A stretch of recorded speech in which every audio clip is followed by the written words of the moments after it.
오늘 우리에게 주시는 말씀은 요한복음 11장 36절에서 44절 말씀입니다. 요한복음 11장 36절에서 44절 말씀입니다. 교독하시겠습니다. 이에 유대인들이 말하되 보라 그를 얼마나 사랑하셨는가 하며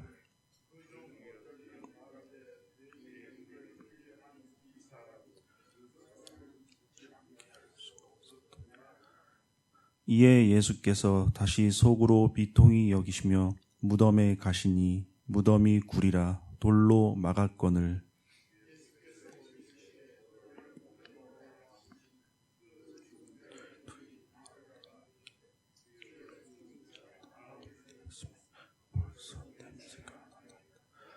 예수께서 이르시되 내 말이 내가 믿으면 하나님의 영광을 보리라 하지 아니하였느냐 하시니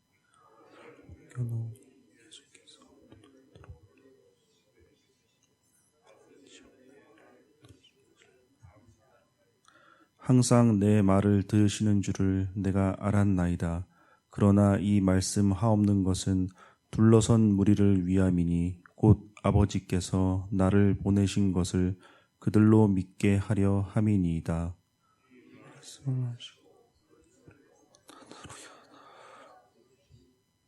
죽은 자가 수족을 배로 동인 채로 나오는데 그 얼굴은 수건에 쌓였더라. 예수께서 이르시되 풀어 놓아 다니게 하라 하시니라. 아멘. 이제 예수님께서는 눈물을 흘리십니다. 예수님께서 눈물을 흘리신 이유는 유대인들은 이제 사랑하는 사람 나사로가 죽어서 슬퍼서 눈물을 흘린다고 이렇게 생각하였습니다. 근데 유대인들의 이런 생각이 잘못되었다는 것은 예수님께서 나사로를 살리셨기 때문에 나사로가 죽은 것 때문에 슬퍼해서 눈물을 흘리신 것은 아니라는 것을 우리가 예수님의 그 나사로를 살리신 기적을 통해서 알게 됩니다. 그래서 유대인들의 판단은 잘못되었습니다. 하지만 우리가 예수님께서 눈물을 왜 흘리셨는지는 우리들의 인간적인 생각과 해석으로밖에 이해가 되지 않습니다. 그래서 예수님께서는 왜 눈물을 흘리셨는지 우리가 절대로 알 수가 없습니다. 그리고 사람들은 맹인의 눈을 뜨게 하신 예수님이 나사로는 죽지 않게 할 수 없었을까라고 의문을 제기하는 사람들이 있습니다. 마르다와 마찬가지로 사람들은 예수님의 그 어떤 능력은 인정했지만 이제 죽은 사람마저 과연 살리실 수 있을까라는 의문을 제기합니다. 이게 잘못된 믿음이라는 것을 우리가 알 수 있는 것은 믿음은 한번 믿으면 그 제한이 없습니다. 모든 것을 다 믿어야 하는데 이 사람들 마르다와 마리아도 그리고 주변의 사람들도 예수님의 능력에 제한을 뒀기 때문에 예수님을 올바르게 온전히 믿음을 갖지 않았다는 것을 우리가 알 수 있습니다. 우리가 믿음은 능력이 이렇게 신적인 능력, 예수님께서 가지신 능력을 모든 것을 다 믿는 것입니다. 실제로 나타나지는 않더라도 우리들이 그 믿음을 가지고 살아간다면 우리들에게도 그런 제한 없는 믿음, 그런 능력이 우리들에게도 나타날 것입니다. 그래서 예수님은 다시 비통히 여기십니다. 여기서 비통히 여기신다는 것은 분개하셨다 이렇게 해석이 되고 있습니다. 많이 화가 나셨다고 할 수 있는데 여기서도 우리가 예수님께서 과연 무엇 때문에 비통히 하셨을까? 과연 자신의 능력을 이렇게 믿지 못한 그것에서 비통히 하셨을까? 어떤 면에서 이렇게 분개하셨을까는 우리의 생각으로 또 우리의 해석으로는 알 수가 없습니다. 그 예수님의 마음은 이제 나사로를 살리신 기적 때문에 예수님의 공생애가 마무리되는 그 시점에 이르게 됩니다. 예수님의 마음이 아마 이 세상을 떠나는 그리고 우리들에게 영원한 생명을 주시는 그 사역에 대해서 하나님의 그 사랑에 대해서 그렇게 울지 않으셨을까? 뭐 이렇게 저는 그렇게 개인적으로 생각을 하게 됩니다. 예수님은 이제 나사로의 돌로 막은 굴 무덤에 도착하십니다. 여기서 이제 굴 무덤은 당시의 사람들은 이제 일반적인 사람들은 이제 돌로 같은 무덤을 이렇게 해서 이제 돌 무덤 같은 거에 이제 그냥 묻혔습니다. 근데 부자들은 이 무덤에 안치가 되었습니다. 그래서 굴로 판 그 무덤에 안치가 되어서 돌로 문을 막는 그런 무덤에 부자들은 안치가 되었습니다. 그래서 나사로의 가족들이 부자였음을 이 사실을 통해서 알고 있습니다. 그리고 우리가 또 무덤 하면 생각나는 것이 이제 예수님의 무덤이죠. 예수님께서도 무덤에 안치되셨습니다. 그 아리마대 사람 요셉이 빌라도에게 가서 예수님의 시체를 달라 해서 무덤에 시켰습니다. 그래서 아리마대 사람 요셉도 부자였음을 우리가 알 수 있습니다. 예수님께서는 이제 돌을 옮기라는 명령을 하십니다.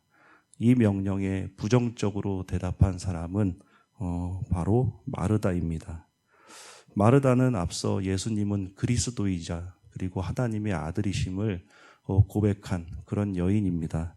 하지만 그런 여인조차도 바로 대답한 것이 자기의 동생 나사로가 죽은 지 사흘이나 되었습니다 라는 말을 하였습니다. 이 말은 예수님께서 아무리 능력이 많으시더라도 죽은 사람을 살리실 수는 없습니다 라는 말이 됩니다. 그렇게 그리스도이자 하나님의 아들이라고 고백한 마르다마저도 예수님의 능력을 제한하는 그런 믿음을 가지고 있었음을 그 말을 통해서 알 수 있습니다. 그리고 마르다는 이런 멋진 이제 신앙 고백을 하고 자신의 믿음이 있다고 생각하였지만 결정적인 순간에는 그런 멋진 신앙 고백이 믿음의 영광에까지는 다다르지 못했다는 그런 이제 안타까움이 있습니다.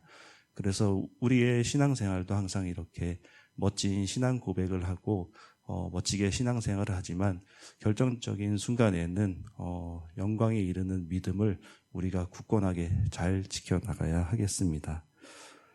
이제 사람들이 돌을 옮겨 놓습니다. 그런데 예수님께서는 하나님 아버지께 감사를 표하십니다. 들으실 것이 아니라 들으신 데 감사합니다. 여기서 하나님께서는 이미 돌 무덤을 옮겨 놓기 전부터 나사로를 살리셨다는, 그래서 나사로가 살아 있었다는 것을 말씀해 주고 있습니다. 그리고 예수님께서는 큰 소리로 나사로야 나오라라고 모든 사람들이 듣게 명령하십니다. 이 말씀은 이제 예수님께서 나사로야 나오너라라는 말에서 예수님의 이제 마지막 사역인 자신의 죽음을 앞두고 있는 그런 명령을 나타냅니다. 이 사망을 이기시는 명령을 사람들에게 한 것 같지만 우리 인생의 모든 사람들에게 나사로야 나오너라 라고 말씀하신 것이죠. 사망의 권세를 이기시는 예수님의 권능을 나타내는 말입니다. 나사로야 나오라. 나사로를 살리신 이제 오늘 기적은 우리에게 천국에 갈 때 예수님께서 우리에게도 나오라고 말씀하시는 그 장면을 이제 떠오르게 합니다. 우리도 예수님을 믿으면 이제 천국에 가는 때를 기다리고 있습니다. 마지막 날에 다시 살리실 것을 오늘 나사로를 살리신 기적을 통해서 우리들에게 확실하게 보여줍니다.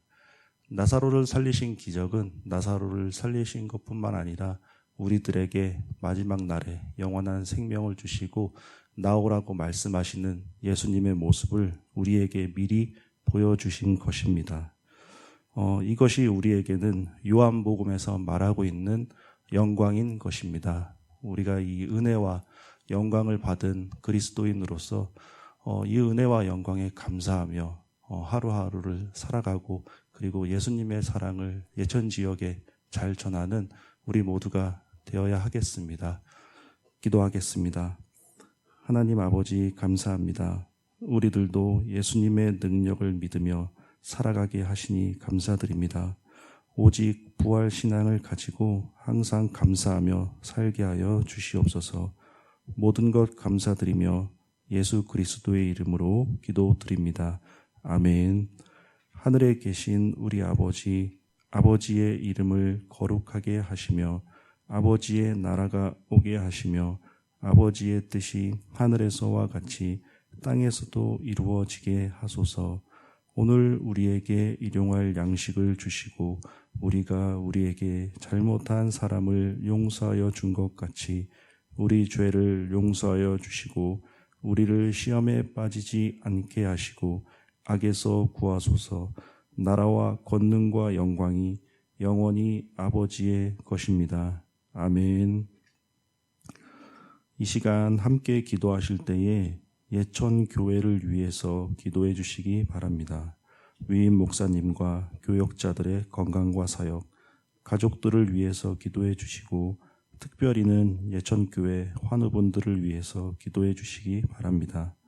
그리고 세계 각지에 나가 있는 선교사님들, 나라와 민족, 각자의 기도 제목에 따라 기도하실 때에 우리 주님 이름 한번 크게 부르짖고 기도하겠습니다.